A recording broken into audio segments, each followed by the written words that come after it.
সারা দেশব্যাপী 20 মে একদিনের প্রতীকী ধর্মঘটের সমর্থন জানিয়েছে আজ রাজ্যের ওষুধ ব্যবসায়ীরাও। কর্পোরেট অনলাইন ওষুধ বিপণন সংস্থাগুলির অনিয়ন্ত্রিত এবং বেআইনি ব্যবসার প্রতিবাদে পাশাপাশি সাধারণ লাইসেন্সপ্রাপ্ত ওষুধ ব্যবসায়ীদের অস্তিত্ব রক্ষার দাবিতে উত্তাল হয়ে উঠেছে Sabroom. All India organisation of chemist and druggist এর পক্ষ থেকে সারা দেশ জুড়ে এই দিনটি তারা সমর্থন জানিয়েছেন all Tripura chemist and druggist অ্যাসোসিয়েশনের সাপ্রুম মহকুমা শাখার নেতৃত্বরা।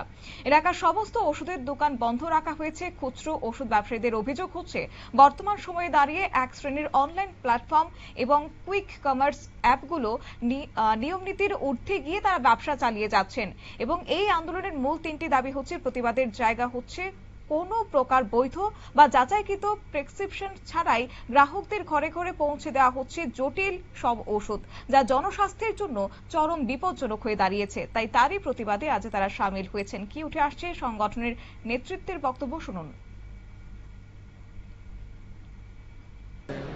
আমরা all India chemist and druggist অ্যাসোসিয়েশনের পক্ষ থেকে আর all Tripura chemist and druggist অ্যাসোসিয়েশনের সাপ্রুম ব্রাঞ্চ আমরা এখানে এসডিএম এর কাছে একটা ডেপুটেশন দিতে এসেছি। কারণ হচ্ছে যে ব্যাঙের ছাতার মতো যে সমস্ত অনলাইনের ব্যবসাগুলো মার্কেটে ছড়িয়ে পড়েছে, সেই অনলাইনের টা বন্ধ করতে হবে।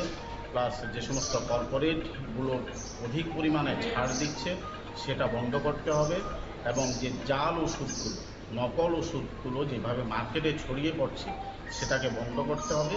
তার পরিপ্রেক্ষিতেই আমরা জনগণের স্বার্থে, আমরা যেহেতু একটা সেবার সাথে জড়িত আছি, সেই জন্য জনগণের স্বার্থে আমরা এটা বন্ধ করার জন্য আমরা এসডিএম স্যারকে একটা ডেপুটেশন দিতে এসেছি, যাতে উনিও ওনার ঊর্ধ্বতন কর্তৃপক্ষের কাছে আমরা আমাদের যে ডেপুটেশনটা, ওটা আমাদের যে সঠিক উদ্দেশ্যটা ওটা পৌঁছে দিতে পারি।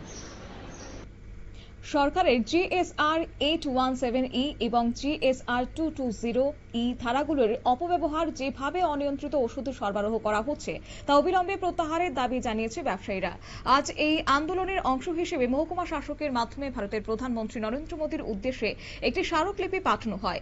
এটিসিডি এর সাপ্রুম মহকুমা শাখার সভাপতি জুলন চৌধুরী এবং সম্পাদক সৌমেন কর্মকার জানিয়েছেন, এই লড়াই শুধুমাত্র ব্যবসায়ীদের রুটি রুচির জন্য নয়, বরং সাধারণ মানুষের জীবন নিয়ে যে ছিনিমিনি খেলা হচ্ছে তার বিরুদ্ধে। তবে ধর্মঘটের দিনেও নিজেদের সামাজিক এবং মানবিক দায়িত্ব ভুলেননি সাপ্রুমের ওষুধ ব্যবসায়ীরা। নিয়ে নিচ্ছি ছোট্ট একটি বিজ্ঞাপন বিরতির, সঙ্গে থাকুন।